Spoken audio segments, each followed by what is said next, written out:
राजा न राज, भाना न भान, देवा न देव। उपमा महान चवर, छतर तख्त दे मालक, जुगो जुग अटल। आद श्री गुरु ग्रंथ साहिब जीओ महाराज जी दे। महान बख्शिश किरपालता दे नाल जो इस समय गुरु साहिब ने पावन चरण कमलों नाल जोड़िया होया है, आओ इकाग्रता दे नाल सतगुरां दे चरण कमलों दे अंदर आपो अपनी सुरत जोड़िए। सतगुरां दा चरणां दा ध्यान धरिए। धन धन अठवें पातशाह हर कृष्ण साहिब जीओ महाराज करो किरपा। अपने बचनां दी विचार सिर महर भरिया हाथ धर के आप ही करवा लो। गुरु की प्यारी साध संगत जीओ सत्कार सहित फतेह प्रवान करो जी। वाहिगुरु जी का खालसा, वाहिगुरु जी की फतेह। धन धन सर्ब रोगां दे खंडनहार अठवें पातशाह साहिब हर कृष्ण साहिब जीओ महाराज जी दे पावन चरणां अंदर अपना ध्यान टिकाइए। मैरामतां दे साईं साडे ध्यान टिकाउण दे नाल साडे तन दे अते साडे मन दे दोने ही रोगां नूं दूर करनगे। साहिब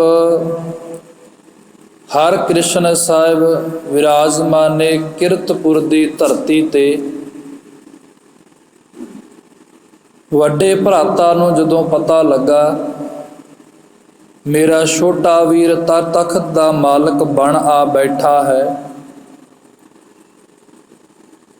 माया दी जिहड़ी साड़ है वो ना सोतेला ना सगा ना खून कोई रिश्ता नहीं देखते। आ साड़ा तो यह जा है सकियां दा खून करवा दिंदा है। साड़े दा माया राम राय बादशाह कोले पहुंचिया ते बादशाह नूं कहण लग्या हक मेरा बनदा सी, मेरे पिता दे तख्त ते बैठण दा छोटा बन बैठा है, बाल उमरे, ओनू की पता भी तख्त संभालीदा किवें है। बादशाह पहली गल तेरे नाल मेरी आउणी जानी उठना बहना है, तां करके मेरे पिता हर राय साहब ने मेरे छोटे भराता नूं गद्दी दा मालक बनाया। बंदा इन्ना अन्ना माया दे अंदर देखो बादशाह दे अगे इहो जिहियां गल्लां करके चाल खेडदा है। इन्हें सारे पासे करके देख लिया, जदों इहदी पेश नहीं पई सी उदों बादशाह दे जाके तरले कढे भी तेरे नाल मेरी बनी है, तेरे नाल बनी करके मैनूं गद्दी नहीं मिली, बादशाह तू कुछ कर। उतों फिर सदा पत्र दे के औरंगजेब ने एक दूत नूं भेजिया। दूत नूं भेजिया भी हर कृष्ण नूं 8वें गुरु सिखां दे नूं दिल्ली बुलाउणा है। इस बुलाउण विच भी राम राय दी एक चाल सी। एक पासे क्या बादशाह तुसी मेरे छोटे भराता नूं बुलाओ, वो भी करामातां दा मालक है, पता इहदे अंदर नूं भी लग गया सी ਵੀ ਜਿਸ ਦੇ ਅੰਦਰ ਗੁਰੂ ਨਾਨਕ ਦੀ ਜੋਤ ਟਿਕੀ ਹੈ ਉਹ ਕਿੰਨਾ ਕਿੰਨਾ ਕਰਾਮਾਤਾਂ ਦਾ ਮਾਲਕ ਹੋਵੇਗਾ। ਦੂਜੀ ਗੱਲ, 7ਵੇਂ ਪਾਤਸ਼ਾਹ ਤਖਤ ਤੇ ਵਿਰਾਜਮਾਨ ਕਰਨ ਲੱਗੇ ਕਹਿ ਕੇ ਗਏ ਸੀ ਵੀ ਬਾਦਸ਼ਾਹ ਨਾਲ ਮੁਲਾਕਾਤ ਨਹੀਂ ਕਰਨੀ, ਨਾ ਹੀ ਦਰਸ਼ਨ ਦੇਣੇ ਨੇ। ਅਤੇ ਰਾਮ ਰਾਏ ਨੂੰ ਇਹਨਾਂ ਬਚਨਾਂ ਦਾ ਪਤਾ ਸੀ, ਤਾਈਓ ਔਰੰਗਜ਼ੇਬ ਨੂੰ ਕਹਿ ਕੇ ਦੂਤ ਨੂੰ ਭਿਜਵਾਇਆ ਵੀ ਹਰਿਕ੍ਰਿਸ਼ਨ ਸਾਹਿਬ ਜੀ ਮਹਾਰਾਜ ਬਾਦਸ਼ਾਹ ਦੇ ਆਖੇ ਦਿੱਲੀ ਆਉਣਗੇ ਅਤੇ ਇਹਦੇ ਨਾਲ ਗੱਲਬਾਤ ਕਰਨਗੇ, ਇਹਨੂੰ ਦਰਸ਼ਨ ਦੇਣਗੇ ਤੇ ਮੈਂ ਸਿੱਖਾਂ 'ਚ ਰੌਲਾ ਪਾਊਂਗਾ ਵੀ ਜਿਸ ਨੂੰ ਤੁਸੀਂ ਗੁਰੂ ਸਮਝੀ ਬੈਠੇ ਹੋ, ਅਸਲ ਵਿੱਚ ਇਹਨੇ ਆਪਣੇ ਵਡੇਰੇ ਗੁਰੂ ਦਾ ਬਚਨ ਨੂੰ ਤੋੜ ਦਿੱਤਾ ਹੈ। ਪਰ ਅਸਲ ਵਿੱਚ ਰਾਮ ਰਾਏ ਦੇਖਿਆ ਹੀ ਨਹੀਂ, ਉਮਰ ਵੱਲ ਨਾ ਤੱਕ ਉਸ ਜੋਤ ਵੱਲ ਜਿਹੜੀ ਆਪ ਆਣ ਕੇ ਹਰ ਕ੍ਰਿਸ਼ਨ ਅੰਦਰ ਟਿਕੀ ਹੈ। ਚਾਲਾ ਸੀ। ਦੂਤ ਜਦੋਂ ਆਇਆ ਤਾਂ ਸੀ ਫਰਮਾਨ ਲੈ ਕੇ, ਤੇ ਮਨ ਵਿੱਚ ਇੱਕ ਵਿਚਾਰ ਕਰਦਾ ਹੁੰਦਾ ਹੈ ਵੀ ਚਲੋ 5-6 ਸਾਲਾਂ ਦਾ ਬਾਲਕ ਹੀ ਤਾਂ ਹੈ, ਲੈ ਚੱਲਾਂਗੇ ਭਰਮਾ ਕੇ। ਦਰਬਾਰ ਅੰਦਰ ਪਹੁੰਚਿਆ, ਦਰਸ਼ਨ ਕੀਤੇ ਨੇ ਸਾਹਿਬ ਦੇ, ਬਦੋ ਬਦੀ ਸੀਸ ਝੁਕ ਗਿਆ। ਜਦੋਂ ਸੀਸ ਝੁਕਿਆ, ਵਾਹਵਾ ਸਮਾਂ ਬਾਅਦ ਬੇਨਤੀ ਕੀਤੀ ਹੈ, ਹਰਿਕ੍ਰਿਸ਼ਨ ਸਾਹਿਬ ਜੀ ਮਹਾਰਾਜ ਸਾਡੇ ਨਾਲ ਦਿੱਲੀ ਚੱਲੋ, ਬਾਦਸ਼ਾਹ ਨੇ ਸੱਦਾ ਭੇਜਿਆ ਹੈ। ਹਰਿਕ੍ਰਿਸ਼ਨ ਸਾਹਿਬ ਜੀ ਮਹਾਰਾਜ ਜੇ ਹੋਰ ਇਨਸਾਨ ਜਾਂ ਕੋਈ ਹੋਰ ਹੁੰਦਾ, ਮਨ ਵਿੱਚ ਚਾਉ ਚੜ੍ਹ ਦਿੰਦਾ ਵੀ ਉਸ ਬਾਦਸ਼ਾਹ ਨੇ ਬੁਲਾਇਆ ਹੈ, ਭੱਜ ਕੇ ਜਾਈਏ। ਤੇ ਕਹਿਣ ਲੱਗੇ, ਔਰੰਗਜ਼ੇਬ ਦੇ ਦੂਤ ਇੱਕ ਗੱਲ ਸੁਣ, ਅਸੀਂ ਬਾਦਸ਼ਾਹ ਦੇ ਸੱਦੇ ਪੱਤਰ ਤੇ ਬਿਲਕੁਲ ਨਹੀਂ ਜਾਣਾ, ਜਾ ਕੇ ਕਹਿ ਦੇ ਉਹਨੂੰ ਪਿਤਾ ਦਾ ਬਚਨ ਨਹੀਂ ਤੋੜਨਾ। ਤੇ ਰਾਮ ਰਾਏ ਦੇ ਖਿਆਲਾਂ ਵਿੱਚ ਆ ਸੀ ਵੀ 8ਵੇਂ ਪਾਤਸ਼ਾਹ ਆਉਣ ਤੇ ਮੈਂ ਸੰਗਤ ਨੂੰ ਕਹਾਂ ਵੀ ਇਹਨੇ ਪਿਤਾ ਦਾ ਬਚਨ ਤੋੜਿਆ ਹੈ, ਮਰਿਆਦਾ ਦੀ ਉਲੰਘਣਾ ਕੀਤੀ ਹੈ। ਦੂਤ ਉਹੀ ਬਚਨ ਲੈ ਕੇ ਸੁਣ ਕੇ ਚਲਿਆ ਗਿਆ। ਜਾ ਕੇ ਬਾਦਸ਼ਾਹ ਨੂੰ ਕਿਹਾ, ਬਾਦਸ਼ਾਹ ਨਹੀਂ ਆ ਸਕਦੇ, ਸਿੱਧੇ ਬਚਨ ਕੀਤੇ ਨੇ। ਕਹਿਣ ਲੱਗੇ ਮਲੇਸ਼ ਨਾਲ ਨਹੀਂ ਮਿਲਣਾ। ਜਦੋਂ ਇਸੇ ਸਮੇਂ ਦੇ ਦਰਮਿਆਨ ਹੀ ਰਾਜਾ ਜੈ ਸਿੰਘ ਆ ਪਹੁੰਚਿਆ ਹੈ। ਬੇਨਤੀ ਕੀਤੀ ਹੈ, ਸਤਿਗੁਰੂ ਤੁਸੀਂ ਸਾਡੇ ਨਾਲ ਚੱਲੋ। ਦਿੱਲੀ ਦੀਆਂ ਜਿਹੜੀਆਂ ਸੰਗਤਾਂ ਨੇ ਆਪ ਦਾ ਦਰਸ਼ਨ ਕਰਨ ਦੇ ਮਨ ਵਿੱਚ ਲਈ ਬੈਠੀਆਂ ਨੇ, ਤੁਸੀਂ ਜਾ ਕੇ ਦਰਸ਼ਨ ਦਿਓ। ਹੁਣ ਵਿਦਵਾਨ ਜਨ ਦਾ ਕਹਿਣਾ ਵੀ ਹੈ ਵੀ ਰਾਜਾ ਜੈ ਸਿੰਘ ਤਾਂ ਆਇਆ ਹੀ ਆਇਆ, ਅਤੇ ਦਿੱਲੀ ਦੀਆਂ ਹੋਰ ਸੰਗਤਾਂ ਉਹਨਾਂ ਨੇ ਵੀ ਆ ਕੇ ਹਰਿਕ੍ਰਿਸ਼ਨ ਸਾਹਿਬ ਅੱਗੇ ਬੇਨਤੀ ਕੀਤੀ ਸੀ, ਸਤਿਗੁਰੂ ਦਿੱਲੀ ਪਹੁੰਚੋ, ਦਿੱਲੀ ਦੀਆਂ ਸੰਗਤਾਂ ਨੂੰ ਖੁੱਲੇ ਦਰਸ਼ਨ ਦਿਦਾਰੇ ਦੇ ਕੇ ਨਿਹਾਲ ਕਰੋ। ਗੁਰੂ ਸਾਹਿਬ ਨੇ ਇੱਕ ਵਚਨ ਕਰਿਆ, ਕਹਿਣ ਲੱਗੇ ਦਿੱਲੀ ਜਾਣਾ ਤਾਂ ਨਹੀਂ, ਪਰ ਇੱਕ ਗੱਲ ਹੈ, ਜਿੱਥੇ ਸੰਗਤ ਬੇਨਤੀ ਕਰੇਗੀ ਉੱਥੇ ਜਾਵਾਂਗੇ। ਤੇ ਰਾਜਾ ਜੈ ਸਿੰਘ ਬੋਲਿਆ, ਸਤਿਗੁਰੂ ਕਿਰਪਾ ਕਰੋ, ਸਾਡੇ ਨਾਲ ਚੱਲੋ, ਉੱਥੇ ਚਰਨ ਪਾ ਕੇ ਧਰਤੀ ਪਵਿੱਤਰ, ਨਾਲੇ ਸੰਗਤਾਂ ਨੂੰ ਦਰਸ਼ਨ ਦਿਦਾਰੇ ਦਿਓ। ਗੁਰੂ ਸਾਹਿਬ ਕਹਿਣ ਲੱਗੇ, ਰਾਜਾ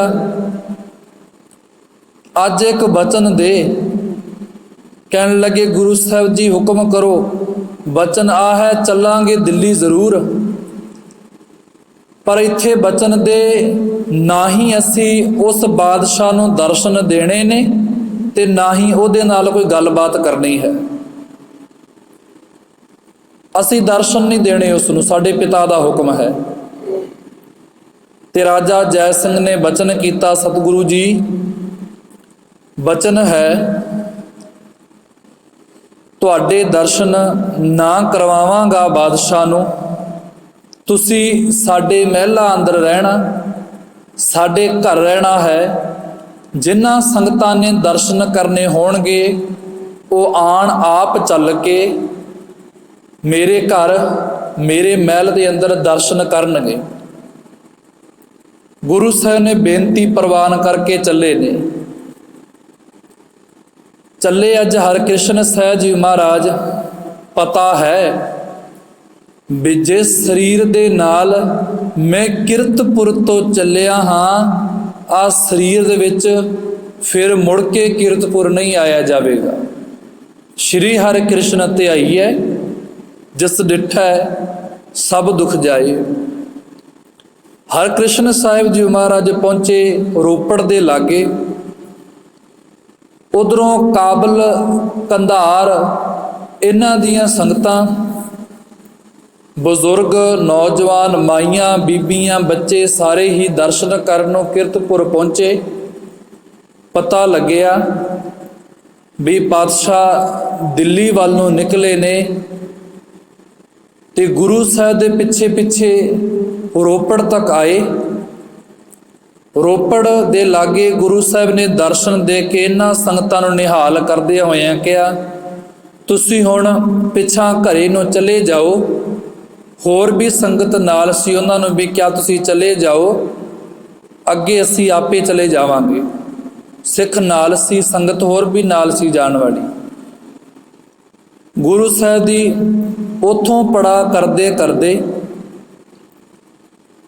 ਅੰਬਾਲੇ ਦੇ ਲਾਗੇ ਪਿੰਡ ਹੈ ਪੰਜੋਖਰਾ ਸਾਹਿਬ।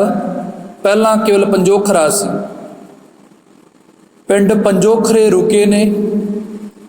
ਉੱਥੋਂ ਦੀਆਂ ਸੰਗਤਾਂ ਨੂੰ ਭਾਗ ਲਾਏ। ਪਰ ਇੱਥੋਂ ਦਾ ਇੱਕ ਮਹਾਨ ਵਿਦਵਾਨ ਪੰਡਤ ਹੈ ਜਿਹਦਾ ਨਾਮ ਹੈ ਲਾਲ ਚੰਦ। ਉਹਨੇ ਪੁੱਛ ਲਿਆ ਵੀ ਕੌਣ ਹੈ ਇੰਨੀ ਸੰਗਤ, ਇੰਨਾ ਇਕੱਠ, ਜਿਹਦੇ ਇਕੱਠ ਪਿਆ ਹੁੰਦਾ ਹੈ ਕਿ ਦੱਸਣ ਵਾਲਿਆਂ ਦੱਸਿਆ ਕਿ ਗੁਰੂ ਨਾਨਕ ਦੀ ਜੋਤ ਅੱਜ 8ਵੇਂ ਪਾਤਸ਼ਾਹ ਅੰਦਰ ਆਣ ਟਿਕੀ ਹੈ। 8ਵੇਂ ਪਾਤਸ਼ਾਹ ਆਪ ਪਿੰਡ ਪੰਜੋਖਰੇ ਵਿੱਚ ਆਏ ਨੇ, ਦਿੱਲੀ ਨੂੰ ਜਾ ਰਹੇ ਨੇ ਤੇ ਅੱਜ ਨਗਰ ਵਿੱਚ ਇਹਨਾਂ ਨੇ ਪੜਾ ਕਰਿਆ ਹੈ, ਰੁਕੇ ਨੇ। ਤੇ ਪੁੱਛਣ ਵਾਲਿਆਂ ਲਾਲ ਚੰਦ ਨੇ, ਇਸ ਪੰਡਤ ਨੇ ਪੁੱਛਿਆ, ਦੱਸੋ ਖਾਂ 8ਵੇਂ ਪਾਤਸ਼ਾਹ ਦੀ ਆਯੂ ਉਮਰ ਕਿੰਨੀ ਹੈ? ਕਿਉਂਕਿ ਆ ਮਹਾਨ ਵਿਦਵਾਨ ਸੀ, ਇਸ ਨੂੰ ਗਿਆਨ ਬਹੁਤ ਸੀ। ਦੇਖੋ, ਇਨਸਾਨ ਦਾ ਜਿੱਥੇ ਗਿਆਨ ਪੁਣਾ ਹੈ ਉੱਥੇ ਗਿਆਨ ਪੁਣਾ ਹੀ ਸ਼ਬਦ ਵਰਤਿਆ ਜਾਏਗਾ, ਜਿੱਥੇ ਉਹਦਾ ਮੂਰਖ ਪੁਣਾ ਹੈ ਉੱਥੇ ਮੂਰਖ ਪੁਣਾ ਹੀ ਵਰਤਿਆ ਜਾਏਗਾ। ਬੰਦੇ ਦੇ ਕਰਮ ਅਨੁਸਾਰ ਮੂਰਖ, ਕਰਮ ਅਨੁਸਾਰ ਉਹ ਪੰਡਤ ਵੀ ਹੈ। ਇਸ ਪੰਡਤ ਨੇ ਪੁੱਛਿਆ, ਕਹਿਣ ਲੱਗੇ ਦੱਸੋ ਜਿਹੜਾ ਬਣ ਬੈਠਾ ਹੈ ਜੋਤ ਦਾ ਮਾਲਕ, ਉਮਰ ਕਿੰਨੀ ਕੁ ਹੈ? ਦੱਸਣ ਵਾਲਿਆਂ ਦੱਸਿਆ, ਪੰਡਤ ਜੀ ਉਹਨਾਂ ਦੀ ਉਮਰ ਹੈ ਤਕਰੀਬਨ 1.25 ਜਾਂ 5.5 ਸਾਲ। ਕਿਉਂਕਿ ਬਣਦੇ ਇੰਨੇ ਕੇ ਨੇ। 1656 ਦਾ ਆਗਮਨ ਹੈ, 1661 ਗੁਰੂ ਸਾਹਿਬ ਗੁਰਤਾ ਗੱਦੀ ਤੇ ਵਿਰਾਜਮਾਨ ਹੁੰਦੇ ਨੇ। ਤੇ ਮੁੜ ਕੇ ਕਿਹਾ, ਲਾਲ ਚੰਦ ਨੇ ਕਹਿਣ ਲੱਗੇ, ਸਿੱਖੋ ਤੁਸੀਂ ਭਰਮਾ ਗਏ ਹੋ, ਭੁੱਲ ਬੈਠੇ ਹੋ। ਸਿੱਖਾਂ ਪੁੱਛਿਆ ਕਿਉਂ? ਕਹਿਣ ਲੱਗੇ, ਨਿੱਕਾ ਜਿਹਾ ਬਾਲਕ ਤੁਹਾਨੂੰ ਕੀ ਉਪਦੇਸ਼ ਦੇਗਾ? ਇਹਨੂੰ ਕੀ ਪਤਾ? ਤੁਸੀਂ ਭਰਮਾ ਗਏ ਹੋ, ਭੁੱਲ ਬੈਠੇ ਹੋ, ਤੁਸੀਂ ਗੱਲਾਂ ਵਿੱਚ ਆ ਗਏ ਹੋ। ਤੇ ਦੱਸਣ ਵਾਲਿਆਂ ਦੱਸਿਆ, ਕਹਿਣ ਲੱਗੇ ਇੱਕ ਵਾਰੀ ਪਹੁੰਚ ਤਾਂ ਸਹੀ, ਦਰਸ਼ਨ ਦਾ ਕਰ ਜਾ ਕੇ ਉਸ ਮਾਲਕ ਦੇ ਸਰੀਰ ਵੱਲ ਨਾ ਤੱਕੀ। ਦੇਖਿਓ 8ਵੇਂ ਪਾਤਸ਼ਾਹ ਦੇ ਉਮਰ ਵੱਲ ਕਦੇ ਵੀ ਨਾ ਤੱਕਿਓ। ਜੇ ਉਹਨਾਂ ਦੀਆਂ ਰਹਿਮਤਾਂ ਲੈਣੀਆਂ ਨੇ ਤੇ ਉਹਨਾਂ ਦੇ ਚਰਨਾਂ ਦਾ ਧਿਆਨ ਧਰ ਕੇ ਉਹਨਾਂ ਦੇ ਰਹਿਮਤਾਂ ਵੱਲ ਤੱਕਿਓ। ਜਦੋਂ ਲਾਲ ਚੰਦ ਗਿਆ, ਸਾਹਮਣੇ ਖੜ ਗਿਆ, ਇਸ ਨੇ ਗੁਰੂ ਸਾਹਿਬ ਨੂੰ ਨਮਸਕਾਰ ਨਹੀਂ ਕੀਤੀ, ਨਹੀਂ ਝੁਕਿਆ। ਇੱਕ ਹੋਰ ਨਾਲ ਬੇਨਤੀ ਕਰਦੇ ਹਾਂ, ਇਸ ਦੇ ਵਿੱਚ ਵਿਦਵਾਨ ਜਿਹੜਾ ਹੈ, ਅਸਲ ਵਿੱਚ ਬੰਦੇ ਕੋਲੇ ਧਨ ਹੋਵੇ, ਧਨ ਵਾਲਾ ਭੂਤ ਵੀ ਸਿਰੋਂ ਉਤਰ ਜਾਂਦਾ ਹੈ। ਬੰਦੇ ਕੋਲੇ ਜਵਾਨੀ ਹੋਏ, ਬੁਢੇਪੇ ਨੂੰ ਜਦੋਂ ਆਉਂਦਾ ਹੈ, ਇਸ ਦੇ ਜਵਾਨੀ ਵਾਲਾ ਭੂਤ ਵੀ ਉਤਰ ਜਾਂਦਾ ਹੈ। ਜਦੋਂ ਕਹਿਣ ਲੱਗੇ ਬੰਦੇ ਦੇ ਅੰਦਰ ਗਿਆਨ ਦੀਆਂ 4 ਪੰਕਤੀਆਂ ਦੌੜਨ ਲੱਗਦੀਆਂ ਨੇ, ਆ ਗਿਆਨ ਦੀਆਂ 4 ਕਿਤਾਬਾਂ ਜਦੋਂ ਪੜ੍ਹ ਲੈਂਦਾ ਹੈ, ਗਿਆਨ ਦਾ ਐਸਾ ਹਕਾਰ ਹੈ, ਉਹ ਕਹਿੰਦੇ ਕਦੇ ਨਹੀਂ ਨਿਕਲਦਾ, ਉਹ ਸਿਰ ਤੇ ਚੜ੍ਹ ਕੇ ਤਾਂਡਵ ਕਰਦਾ ਹੈ। ਤੇ ਗੁਰੂ ਸਾਹਿਬ ਅੱਗੇ ਬੇਨਤੀ ਹੈ, ਗਿਆਨ ਦੇ ਨਾਲ ਜੇ ਨਿਮਰਤਾ ਵੀ ਮਿਲ ਜਾਏ ਨਾ, ਫੇਰ ਹੀ ਭਲਾ ਹੈ, ਨਹੀਂ ਤਾਂ ਗਿਆਨ ਤੇ ਮੂਰਖ ਇੱਕੋ ਤੱਕੜੀ ਵਿੱਚ ਪਏ ਹੁੰਦੇ ਨੇ। ਝੁਕਿਆ ਨਹੀਂ। ਤੇ ਕਬੀਰ ਜੀ ਦਾ ਸ਼ਬਦ ਹੈ, ਕਹਿਣ ਲੱਗੇ ਹਾਥ ਕੂਪ ਹਾਥ ਦੀਪ ਕੂਐ ਪਰੈ। ਦੇਖੋ ਝੁਕਿਆ ਨਹੀਂ ਪਾਤਸ਼ਾਹ ਅੱਗੇ। ਵਿਦਵਨਤਾ ਗਿਆਨ ਦਾ ਇਸ ਦੇ ਅੰਦਰ ਇੱਕ ਭੂਤ ਦੌੜਦਾ ਹੈ, ਗਿਆਨ ਦਾ ਇਸ ਦੇ ਅੰਦਰ ਹਕਾਰ ਹੈ। ਦੀਵਾ ਹੈ ਗਿਆਨ ਦਾ ਪਰ ਪਤਾ ਨਹੀਂ, ਜਿਸ ਦੀਵੇ ਦੇ ਆਸਰੇ ਬੰਦਾ ਰਾਤਾਂ ਵਿੱਚ ਤੁਰ ਲੈਂਦਾ ਹੈ। ਜੋ ਦੀਵਾ ਘਰ ਨੂੰ ਰੋਸ਼ਨ ਕਰ ਦਿੰਦਾ ਹੈ, ਉਹੀ ਦੀਵਾ ਜੇ ਸਾੜਨ ਤੇ ਆ ਜਾਏ, ਸਾਰੇ ਦਾ ਸਾਰਾ ਘਰ ਸਾੜ ਕੇ ਤਬਾਹ ਕਰ ਦਿੰਦਾ ਹੈ। ਦੀਵਾ ਉਹੀ ਗਿਆਨ ਦਾ, ਉਹਦੇ ਨਾਲ ਚਾਨਣ ਵੀ ਹੈ। ਉਸ ਦੀਵੇ ਦੀ ਜਦੋਂ ਦੁਰਵਰਤੋਂ ਹੋ ਜਾਏ ਤੇ ਘਰ ਦਾ ਸਾਰਾ ਸਮਾਨ ਸਵਾਹ ਕਰ ਦਿੰਦਾ ਹੈ। ਖੈਰ ਜਦੋਂ ਪਹੁੰਚਿਆ, ਲਾਲ ਚੰਦ ਨੇ ਉੱਥੇ ਹੀ ਉਹ ਬਚਨ ਕੀਤੇ। ਕਹਿਣ ਲੱਗੇ ਨਾਮ ਰੱਖਿਆ ਹੈ ਹਰ ਕ੍ਰਿਸ਼ਨ, ਕ੍ਰਿਸ਼ਨ ਦੇ ਨਾਲ ਅੱਗੇ ਹਰ ਵੀ ਲਾਇਆ ਹੈ। ਕੀ ਤੈਨੂੰ ਪਤਾ ਹੈ ਗੀਤਾ ਦਾ ਨਾਮ ਤਾਂ ਐਡਾ ਰੱਖੀ ਬੈਠਾ ਹੈ? ਬਖਸ਼ ਲਿਓ ਪਾਤਸ਼ਾਹ, ਨਾਮ ਤਾਂ ਐਡਾ ਰੱਖੀ ਬੈਠਾ ਹੈ, ਕ੍ਰਿਸ਼ਨ ਦੇ ਨਾਲ ਲੱਗੇ ਹਰ ਵੀ ਲਾਇਆ ਹੈ, ਗੀਤਾ ਦੇ ਅਰਥਾਂ ਦਾ ਪਤਾ ਹੈ ਤੈਨੂੰ? ਤੇ ਗੁਰੂ ਸਾਹਿਬ ਜੀ ਗੰਭੀਰ ਹੋ ਕੇ ਬੋਲਣ ਲੱਗੇ, ਕਹਿੰਦੇ ਲਾਲ ਚੰਦ ਅਸੀਂ ਗੀਤਾ ਦੇ ਅਰਥ ਕਰ ਜਾਣੇ ਨੇ, ਪਰ ਤੁਸਾਂ ਦੀ ਜਿਹੜੀ ਆ ਮਨ ਵਿੱਚ ਗੰਢ ਲੈ ਕੇ ਬੈਠੇ ਹੋ ਨਾ, ਫਿਰ ਵੀ ਨਹੀਂ ਖੁੱਲਣੀ। ਅਸੀਂ ਅਰਥ ਕਰ ਜਾਣੇ ਨੇ। ਤੇ ਉਹਨਾਂ ਕਿਹਾ ਵੀ ਕਰੋ। ਤੇ ਗੁਰੂ ਸਾਹਿਬ ਕਹਿਣ ਲੱਗੇ ਲਾਲ ਚੰਦ ਮਹਾਨ ਵਿਦਵਾਨ ਹੈ, ਤੈਨੂੰ ਅਰਥਾਂ ਦਾ ਅਤ ਦਾ ਪਤਾ ਹੈ, ਪਰ ਇੰਜ ਕਰ, ਇਸ ਨਗਰ ਦੇ ਵਿੱਚ ਜਿਹੜਾ ਸਭ ਤੋਂ ਨਿਖੇਧ ਕਹਿੰਦੇ ਨੇ, ਜਿਹੜਾ ਸਭ ਤੋਂ ਜਿਹਨਾਂ ਆਪਾਂ ਘਰਾਂ ਵਿੱਚ ਵਰਤਦੇ ਹਾਂ ਵੀ ਆ ਕਮਲਪੁਣਾ ਜਾ ਹੈ, ਇਹਨੂੰ ਪਤਾ ਨਹੀਂ ਦੁਨੀਆ ਦਾ। ਕਹਿਣ ਲੱਗੇ ਕੋਈ ਗੂੰਗਾ ਲਿਆ, ਜਿਹਨੂੰ ਸੁੱਧ ਬੁੱਧ ਨਾ ਹੋਵੇ ਤੂੰ ਉਹਨੂੰ ਲਿਆ। ਹੁਣ ਜਿਹੜਾ ਆ ਵਿਦਵਾਨ ਸੀ, ਇਹਦੇ ਮਨ ਵਿੱਚ ਆਇਆ ਵੀ ਸੰਗਤ ਇਕੱਠੀ ਹੈ, ਇਕੱਠ ਚੰਗਾ ਹੈ, ਵੀ ਇੱਥੇ ਗੁਰੂ ਦੀ ਤੋਹੀਨ ਕਰਾਂਗੇ। ਵੀ ਆਪਾਂ ਮਨ ਵਿੱਚ ਕਈ ਵਾਰੀ ਧਾਰ ਕੇ ਬੈਠੇ ਆ ਵੀ ਜਦੋਂ ਕੋਈ ਬੰਦਾ ਸਾਨੂੰ ਪਸੰਦ ਨਾ ਆਵੇ, ਆਪਾਂ ਇਕੱਠੇ ਹੋ ਕੇ ਉਹਦੀ ਬੇਇੱਜ਼ਤੀ ਕਰਨ ਲੱਗ ਪੈਂਦੇ ਆ। ਅਸਲ ਵਿੱਚ ਇੱਕ ਨੁਕਤਾ ਚੀਨੀ, ਇੱਕ ਹੈ ਨਿੰਦਿਆ। ਨਿੰਦਿਆ ਕਰਨ ਵਾਸਤੇ ਬੰਦੇ ਨੂੰ ਕੁਛ ਪੜ੍ਹਨ ਦੀ ਜ਼ਰੂਰਤ ਨਹੀਂ, ਮਿੰਟ ਲੱਗਦਾ ਕਰਨ ਲੱਗੇ। ਜੇ ਕਿਸੇ ਦੀ ਨੁਕਤਾ ਚੀਨੀ ਕਰਨੀ ਹੈ, ਨੁਕਤਾ ਚੀਨੀ ਕਰਨ ਤੋਂ ਪਹਿਲਾਂ ਉਹਨੂੰ ਵਿਦਵਨਤਾ ਪੜ੍ਹਨ ਦੀ ਜ਼ਰੂਰਤ ਹੈ। ਨੁਕਤਾ ਚੀਨੀ ਸੌਖੀ ਨਹੀਂ ਹੁੰਦੀ। ਖੈਰ ਜਦੋਂ ਇਹਦੇ ਮਨ ਵਿੱਚ ਆਇਆ ਵੀ ਇਕੱਠ ਚੰਗਾ ਹੈ, ਗੁਰੂ ਦੀ ਤੋਹੀਨ ਕਰਾਂਗੇ, ਤੇ ਇੱਕ ਪਕੜ ਕੇ ਲਿਆਂਦਾ। ਹੁਣ ਲਾਜ਼ਮੀ ਤੌਰ ਤੇ ਉਹ ਗੂੰਗਾ ਸੀ, ਪਰ ਕੀ ਕੁਦਰਤ ਹੈ ਪਰਮਾਤਮਾ ਦੀ, ਜਿਹੜਾ ਗੂੰਗਾ ਹੈ ਉਹ ਲਾਜ਼ਮੀ ਤੌਰ ਤੇ ਬੋਲਾ ਹੋਵੇਗਾ। ਜਿਹੜਾ ਬੋਲਾ ਹੁੰਦਾ ਹੈ ਉਹ ਬੋਲਣ ਕਰਕੇ ਗੂੰਗਾ ਵੀ ਹੁੰਦਾ ਹੈ। ਮਿਲਿਆ ਹੈ ਉੱਥੇ ਛੱਜੂ ਝੋਰ, ਛੱਜੂ ਨੂੰ ਪਕੜ ਕੇ ਲਿਆਂਦਾ। ਬੋਲ ਨਹੀਂ ਸਕਦਾ, ਸੁਣ ਨਹੀਂ ਸਕਦਾ। ਜਿਹੜਾ ਬੋਲ ਅਤੇ ਸੁਣ ਨਹੀਂ ਸਕਦਾ, ਕਿਹੜੇ ਵੇਲੇ ਇਹਨੇ ਗੀਤਾ ਪੜ੍ਹੀ ਹੋਣੀ। ਲਿਆ ਕੇ ਪਕੜ ਕੇ ਅੱਜ ਪਾਤਸ਼ਾਹ ਦੇ ਸਾਹਮਣੇ ਬਿਠਾਤਾ। ਤੇ ਇੱਧਰ ਹੁਣ ਲਾਲ ਚੰਦ ਮਨ ਵਿੱਚ ਖੁਸ਼ ਹੈ ਵੀ ਇਹਨੇ ਸੁਣ ਨਹੀਂ ਸਕਦਾ, ਬੋਲ ਨਹੀਂ ਸਕਦਾ, ਇਹਨੂੰ ਤਾਂ ਪਤਾ ਹੀ ਨਹੀਂ ਵੀ ਅਸੀਂ ਕੀ ਬੋਲ ਰਹੇ ਹਾਂ, ਤੇ ਇਹਨੂੰ ਆਹ ਵੀ ਨਹੀਂ ਪਤਾ ਵੀ ਮੈਂ ਕੀ ਕਹਿਣਾ ਹੈ, ਕਿਉਂਕਿ ਜ਼ਬਾਨ ਨਹੀਂ ਹੈ, ਤੇ ਗੁਰੂ ਦੀ ਤੋਹੀਨ ਹੋ ਜਾਏਗੀ। ਤੇ ਮੈਂ ਕਹਿ ਦੇਵਾਂਗਾ ਸਿੱਖਾਂ ਨੂੰ ਵੀ ਤੁਸੀਂ ਨਿੱਕੇ ਜਿਹੇ ਬਾਲਕ ਨੂੰ ਗੁਰੂ ਬਣਾਈ ਫਿਰਦੇ ਹੋ, ਅਸਲ ਵਿੱਚ ਇਹਦੇ ਵਿੱਚ ਤਾਂ ਕੋਈ ਅਜ਼ਮਤ ਹੀ ਨਹੀਂ। ਗੁਰੂ ਪਾਤਸ਼ਾਹ ਨੇ ਜਿਹੜੀ ਹੱਥਾਂ ਵਿੱਚ ਛੜੀ ਹੈ, ਸੋਟੀ ਹੈ, ਉਹ ਛੱਜੂ ਝੋਰ ਦੇ ਸਿਰ ਤੇ ਰੱਖੀ, ਕਹਿਣ ਲੱਗੇ ਬੋਲ ਵਾਹਿਗੁਰੂ, ਤੇ ਉਹ ਪਹਿਲੇ ਸ਼ਬਦ ਉਚਾਰਿਆ ਉਸਨੇ ਵਾਹਿਗੁਰੂ, ਜਦੋਂ ਬੋਲਿਆ ਸੁਣਨ ਵਾਲਿਆਂ ਦੇ ਹਿਰਦੇ ਕੰਬ ਗਏ, ਕਹਿਣ ਲੱਗਾ ਕਦੇ ਸੁਣਦਾ ਕਦੇ ਬੋਲਦਾ ਸੁਣਿਆ ਨਹੀਂ। ਤੇ ਲਾਲ ਚੰਦ ਦੇ ਵੀ ਹੱਥ ਪੈਰ ਠੰਡੇ ਹੋ ਗਏ ਵੀ ਆਹ ਕੀ ਹੋਇਆ। ਤੇ ਕਹਿਣ ਲੱਗਿਆ ਛੱਜੂ ਝੋਰ, ਇੱਕ ਕੰਮ ਕਰ, ਜਿਸ ਗੀਤਾ ਦੇ ਅਰਥ ਆ ਲਾਲ ਚੰਦ ਪੁੱਛੇਗਾ, ਸਾਰੀ ਦੇ ਸਾਰੇ ਗੀਤਾ ਦੇ ਅਰਥ ਅੱਜ ਕਰਕੇ ਸੁਣਾ ਦੇ। ਤੇ ਉਹਨਾਂ ਕੀਤੇ, ਤੇ ਹੁਣ ਜਿਨ੍ਹਾਂ ਅਰਥਾਂ ਦਾ ਵਿਦਵਾਨ ਲਾਲ ਚੰਦ ਨੂੰ ਪਤਾ ਨਹੀਂ ਸੀ, ਉਹ ਵੀ ਅਰਥ ਕਰ ਗਏ। ਜਿਹੜੇ ਅਰਥ ਲਾਲ ਚੰਦ ਨੂੰ ਘੱਟ ਸਮਝ ਆਉਂਦੇ ਸੀ, ਛੱਜੂ ਝੋਰ ਗੂੰਗਾ ਬਾਵਰਾ ਕਹਿੰਦੇ ਸੀ ਲੋਕ ਉਹਨੂੰ, ਹਰਿਕ੍ਰਿਸ਼ਨ ਸਾਹਿਬ ਦੀ ਕਿਰਪਾ ਦੇ ਨਾਲ ਉਹ 11 ਅਰਥ ਇੱਕ ਅੱਖਰ ਦੇ, 22 ਅਰਥ ਇੱਕ ਅੱਖਰ ਦੇ ਕਰ ਗਿਆ। ਜਿਹੜੇ ਅਰਥ ਇਸ ਵਿਦਵਾਨ ਨੂੰ ਸਮਝ ਨਹੀਂ ਆਉਂਦੇ ਸੀ, ਛੱਜੂ ਉਹਨਾਂ ਅਰਥਾਂ ਨੂੰ ਵੀ ਕਰ ਗਿਆ।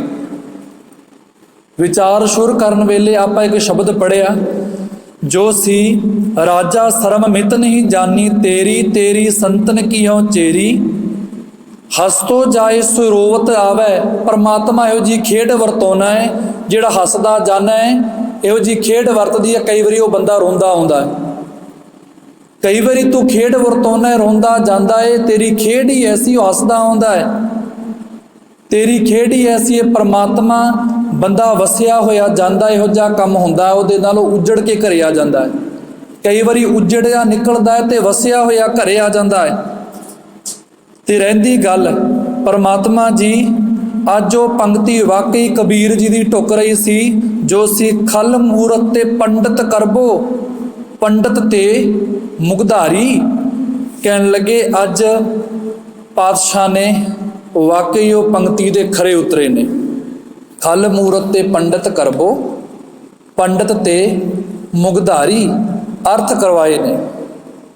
ਲਾਲ ਚੰਦ ਆਣ ਚਰਨਾਂ 'ਚ ਡਿੱਗ ਪਿਆ, ਗੁਰੂ ਸਾਹਿਬ ਬਖਸ਼ ਲਓ, ਹੋ ਗਈ ਗਲਤੀ।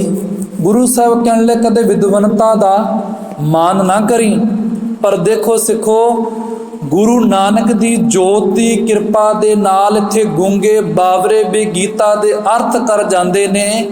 ਤੇ ਸਾਡੇ ਤੇ ਗੁਰੂ ਸਾਹਿਬ ਦੀ ਕਿੰਨੀ ਕਿਰਪਾ ਹੈ, ਸਰੀਰ ਨਿਰੋਵੇ ਨੇ, ਕਿਉਂ ਨਹੀਂ ਉਹ ਗੁਰਬਾਣੀ ਪੜ੍ਹਦੇ।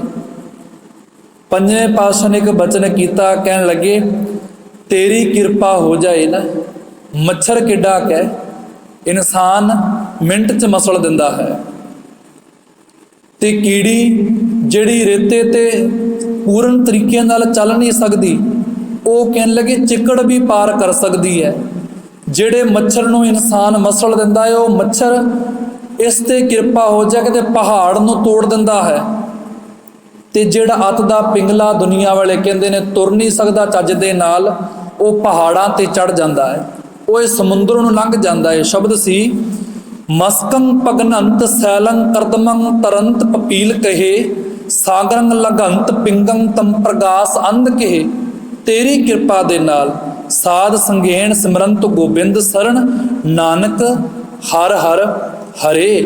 ਗੁਰੂ ਦੀ ਕਿਰਪਾ ਹੋ ਜਾਏ ਪਹਾੜ ਤੋੜ ਦਿੰਦਾ ਹੈ ਮੱਛਰ, ਗੁਰੂ ਦੀ ਕਿਰਪਾ ਹੋ ਜਾਏ ਜਿਹੜੀ ਸੁੱਕੀ ਮਿੱਟੀ ਤੇ ਚੱਲ ਨਹੀਂ ਸਕਦੀ ਕੀੜੀ, ਉਹ ਦਲਦਲ ਚਿੱਕੜ ਪਾਰ ਕਰ ਦਿੰਦੀ ਹੈ। ਪਿੰਗਲਾਤ ਦਾ ਕਹਿੰਦੇ ਨੇ, ਕਹਿਣ ਲੱਗੇ ਉਹ ਸੰਸਾਰ ਸਮੁੰਦਰ ਨੂੰ ਪਾਰ ਕਰ ਜਾਂਦਾ ਹੈ। ਤੇਰੀ ਕਿਰਪਾ ਜ਼ਰੂਰੀ ਹੈ। ਤੇ ਧੰਨ ਗੁਰੂ ਗੋਬਿੰਦ ਸਿੰਘ ਮਹਾਰਾਜ ਕਹਿਣ ਲੱਗੇ ਧਿਆਓ ਖਾਂ ਹਰ ਕ੍ਰਿਸ਼ਨ ਸਾਹਿਬ ਜੀ ਮਹਾਰਾਜ, ਸ਼੍ਰੀ ਹਰਿ ਕ੍ਰਿਸ਼ਨ ਧਿਆਈਐ, ਜਿਸ ਡਿਠੈ ਸਭ ਦੁੱਖ ਜਾਏ। ਅਗਲਾ ਪੜਾ ਜਦੋਂ ਹੁਣ ਪਿੰਡ ਇਸ ਤੋਂ ਚੱਲੇ ਨੇ, ਦਿੱਲੀ ਵੱਲ ਚੱਲਦੇ ਨੇ, ਸਵੇਰ ਦੀ ਜੋ ਵਿਚਾਰ ਹੈ ਗੁਰੂ ਸਾਹਿਬ ਕਿਰਪਾ ਕਰਕੇ ਆਪ ਹੀ ਕਰਵਾ ਲੈਣ। ਹੋਈਆਂ ਭੁੱਲਾਂ ਦੀ ਖਿਮਾ, ਗਲਤੀਆਂ ਦੀ ਮਾਫੀ। ਵਾਹਿਗੁਰੂ ਜੀ ਕਾ ਖਾਲਸਾ, ਵਾਹਿਗੁਰੂ ਜੀ ਕੀ ਫਤਿਹ।